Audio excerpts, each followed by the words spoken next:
so much. We are so grateful for your family's service and sacrifice, and we will always have your back.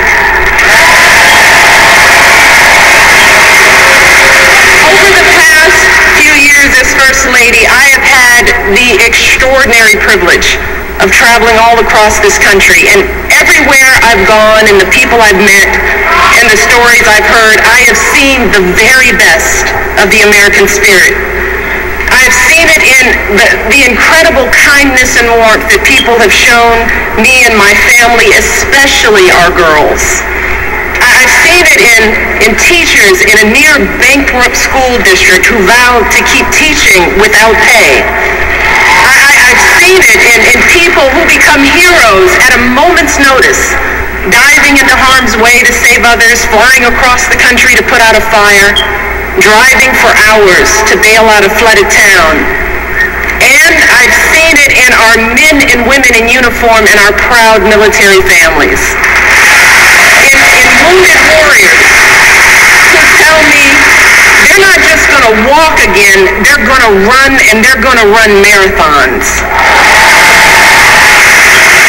In the young man blinded by a bomb in Afghanistan who said simply, I'd give my eyes 100 times again to have the chance to do what I have done and what I can still do.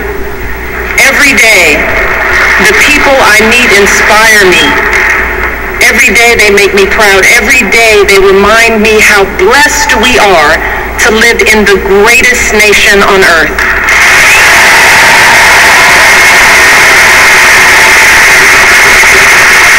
Serving as your First Lady is an honor and a privilege. But back when we first came together 4 years ago, I still had some concerns about this journey we'd begun. While I believed deeply in my husband's vision for this country, and I was certain he would make an extraordinary president, like any mother, I was worried about what it would mean for our girls if he got that chance. And how will we keep them grounded under the glare of the national spotlight? How would they feel being uprooted from their school, their friends, and the only home they'd ever known? See, our life before moving to Washington was filled with simple joys. Saturdays at soccer games, Sundays at Grandma's house, and a date night for Barack and me was either dinner or movie, because as an exhausted mom, I couldn't stay awake for both. And the truth is, I loved the life we had built for our girls. And I deeply loved the man I had built that life with. And I didn't want that to change if he became president. I loved Barack just the way he was. You see, even back then, when Barack was a senator and a presidential candidate, to me, he was still the guy who picked me up for our dates in a car that was so rusted out, I could actually see the pavement going by in a hole in the passenger side door. He was the guy whose proudest possession was a coffee table he found in a dumpster, and whose only pair of decent shoes was a half size too small. But see, when Barack started telling me about his family, see, now that's when I knew I had found a kindred spirit, someone whose values and upbringing were so much like mine. You see, Barack and I were both raised by families who didn't have much in the way of money or material possessions, but who had given us something far more valuable: their unconditional love, their unflinching sacrifice, and the chance to go places they had never imagined for themselves. My father was a pump operator at the city water plant, and he was diagnosed with multiple sclerosis when my brother and I were young. And even as a kid, I knew there were plenty of days when he was in pain. And I knew there were plenty of mornings when it was a struggle for him to simply get out of bed. But every morning, I watched my father wake up with a smile, grab his walker, prop himself up against the bathroom sink, and slowly shave and button his uniform. And when he returned home after a long day's work, my brother and I would would stand at the top of the stairs of our little apartment, patiently waiting to greet him, watching as he reached down to lift one leg and then the other to slowly climb his way into our arms. But despite these challenges, my dad hardly ever missed a day of work. He and my mom were determined to give me and my brother the kind of education they could only dream of. And when my brother and I finally made it to college, nearly all of our tuition came from student loans and grants, but my dad still had to pay a tiny portion of that tuition himself. And every semester he was determined to pay that bill right on time, even taking out loans when he fell short. He was so proud to be sending his kids to college, and he made sure we never missed a registration deadline because his check was late. You see, for my dad, that's what it meant to be a man. Like so many of us. That was the measure of his success in life. Being able to earn a decent living that allowed him to support his family. And as I got to know Barack, I realized that even though he had grown up all the way across the country, he'd been brought up just like me. Barack was raised by a single mom who struggled to pay the bills and by grandparents who stepped in when she needed help. Barack's grandmother started out as a secretary at a community bank, and she moved quickly up the ranks, but like so many women, she hit a glass ceiling. And for years, men no more qualified than she was, men she had actually trained, were promoted up the ladder ahead of her, earning more and more money while Barack's family continued to scrape by. But day after day, she kept on waking up at dawn to catch the bus, arriving at work before anyone else, giving her best without complaint or regret. And she would often tell Barack, so long as you kids do well there, that's all that really matters. Like so many American families, our families weren't asking for much. They didn't begrudge anyone else's success or care that others had much more than they did. In fact, they admired it. They simply believed in that fundamental American promise that even if you don't start out with much, if you work hard and do what you're supposed to do, you should be able to build a decent life for yourself and an even better life for your kids and grandkids. That's how they raised us. That's what we learned from their example. We learned about dignity and decency, that how hard you work matters more than how much you make, that helping others means more than just getting ahead yourself. We learned about honesty and integrity, that the truth matters, that you don't take shortcuts or play by your own set of rules.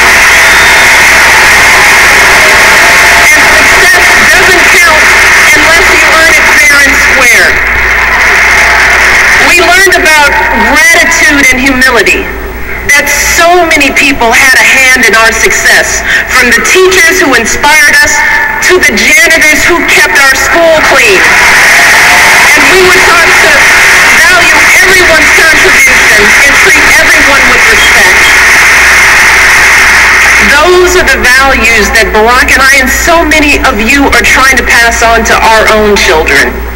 That's who we are. And standing before you 4 years ago, I knew that I didn't want any of that to change if Barack became president. Well, today, after so many struggles and triumphs and moments that have tested my husband in ways I never could have imagined, I have seen firsthand that being president doesn't change who you are. No, it reveals who you are.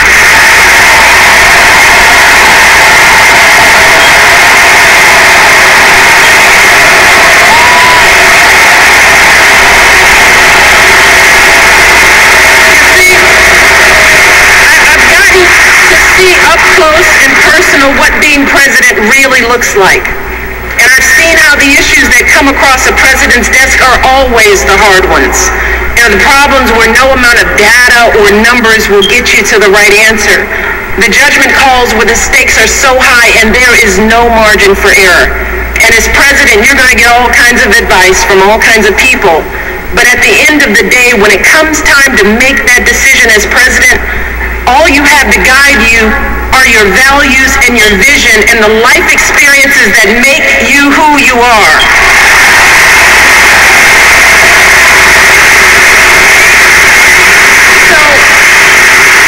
When it comes to rebuilding our economy, Barack is thinking about folks like my dad and like his grandmother. He's thinking about the pride that comes from a hard day's work. That's why he signed the Lilly Ledbetter Fair Pay Act to help women get equal pay for equal work. That's why he cut taxes for working families and small businesses and fought to get the auto industry back on its feet. That's how he brought our economy from the brink of collapse to creating jobs again. Jobs you can raise a family on. Good jobs right here in the United States of America.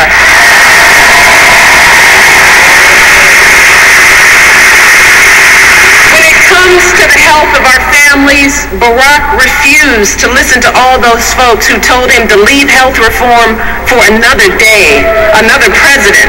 He didn't care whether it was the easy thing to do politically. No, that's not how he was raised. He cared that it was the right thing to do.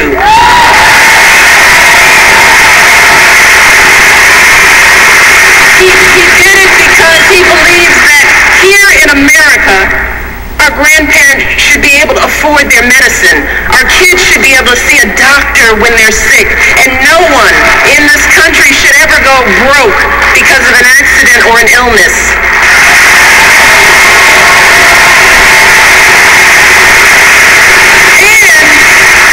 He believes that women are more than capable of making our own choices about our bodies and our health care. That's what my husband stands for.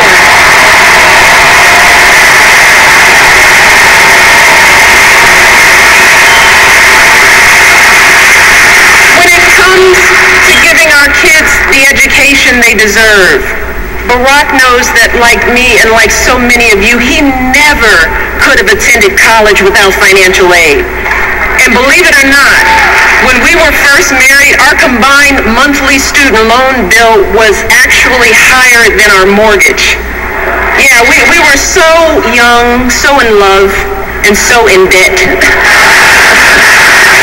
And that's why Barack has fought so hard to increase student aid and keep interest rates down, because he wants every young person to fulfill their promise and be able to attend college without a mountain of debt.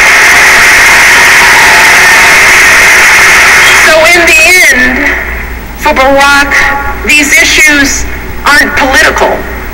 They're personal. Because Barack knows what it means when a family struggles. He knows what it means to want something more for your kids and grandkids. Barack knows the American dream because he's lived it. And he wants everyone in this country, everyone, to have the same opportunity no matter who we are or where we're from or what we look like or who we love.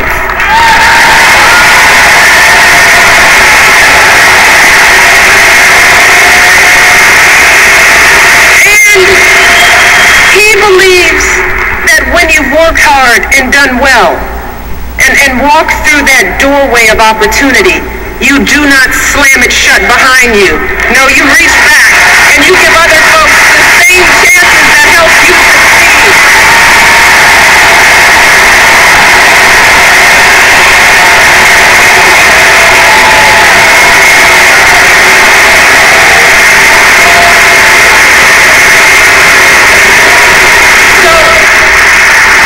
People ask me whether being in the White House has changed my husband.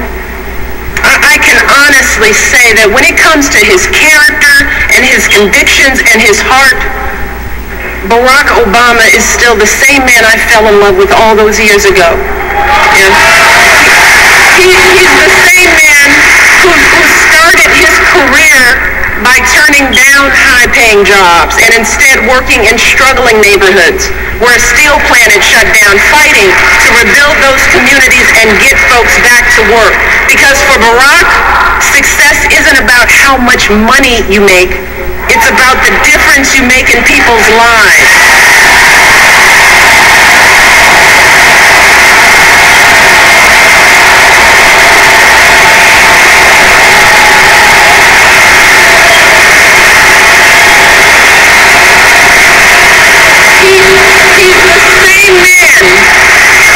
He's the same man when our girls were first born would anxiously check their cribs every few minutes to ensure that they were still breathing, proudly showing them off to everyone we knew. You see, that's the man who sits down with me and our girls for dinner nearly every night, patiently answering questions about issues in the news, strategizing about middle school friendships. That's the man I see in those quiet moments late at night, hunched over his desk, poring over the letters people have sent him. The letter from the father struggling to pay his bills, from the woman dying of cancer whose insurance company won't cover her care, from the young people with so much promise but so few opportunities. And I see the concern in his eyes, and I hear the determination in his voice as he tells me, "You won't believe what these folks are going through, Michelle. It's not right. We've got to keep working to fix this. We've got so much more to do."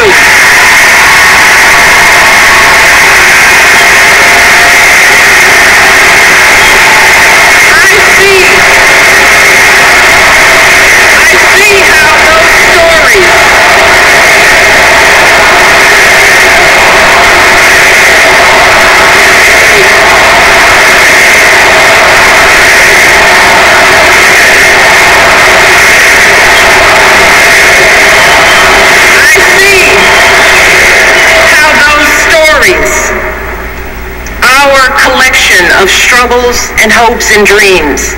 I see how that's what drives Barack Obama every single day. And I didn't think that it was possible, but let me tell you, today I love my husband even more than I did 4 years ago, even more than I did 23 years ago when we first met.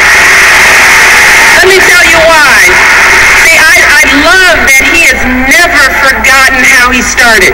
I love that we can trust Barack to do what he says he's going to do, even when it's hard, especially when it's hard. You know, I love that for Barack, there is no such thing as us and them. He doesn't care whether you're a Democrat, a Republican, or none of the above. He knows that we all love our country, and he is always ready to listen to good ideas. He's always looking for the very best in everyone he meets. And I love that even in the toughest moments, when we're all sweating it, when we're worried that the bill won't pass and it seems like all is lost. See, Barack never lets himself get distracted by the chatter and the noise. No, just like his grandmother, he just keeps getting up and moving forward with patience and wisdom and courage and grace.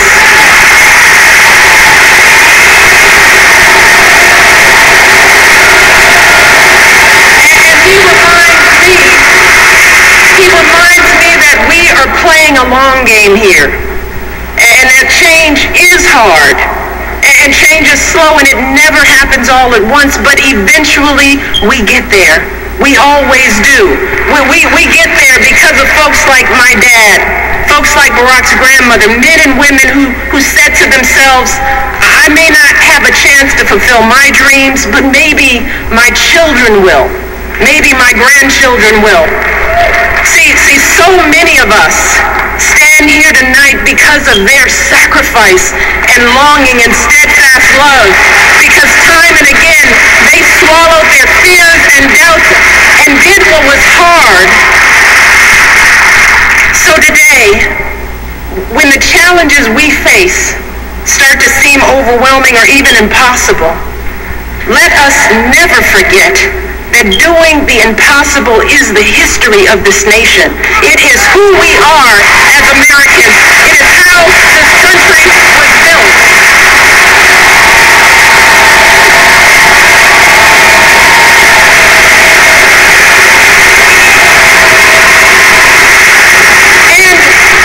And if our parents and grandparents could toil and struggle for us, you know, if they could raise beams of steel to the sky, send a man to the moon, connect the world with the touch of a button, then surely we can keep on sacrificing and building for our own kids and grandkids, right? And if so many brave men and women could wear our country's uniform and sacrifice their lives for our most fundamental rights, then surely we can do our part as citizens of this great democracy to exercise those rights. Surely we can get to the polls on Election Day and make our voices heard.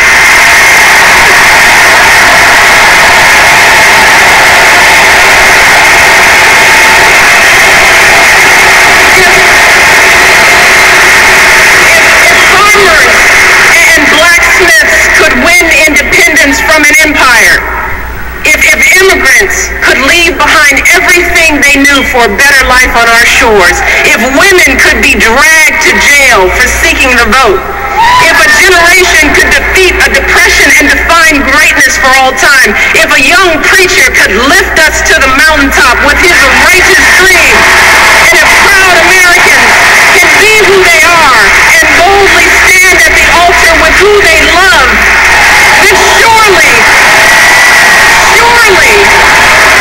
we can give everyone in this country a fair chance at that great American dream.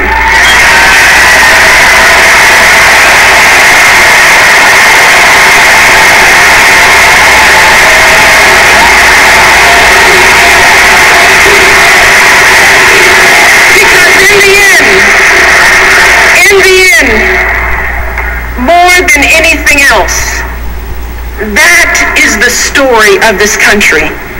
The story of unwavering hope grounded in unyielding struggle. That is what has made my story and Barack's story and so many other American stories possible.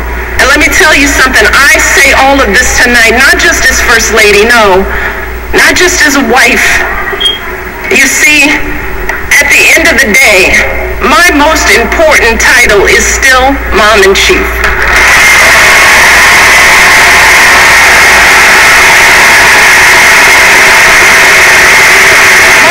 My daughters are still the heart of my heart and the center of my world. But let me tell you, today I have none of those worries from 4 years ago, no. Not about whether Barack and I were doing what was best for our girls.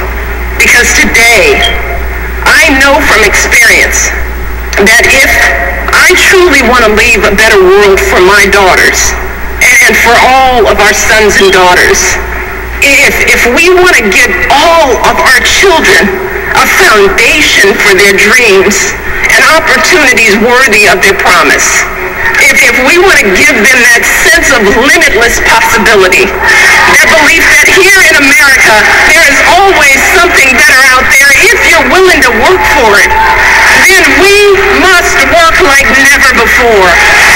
And we must once again come together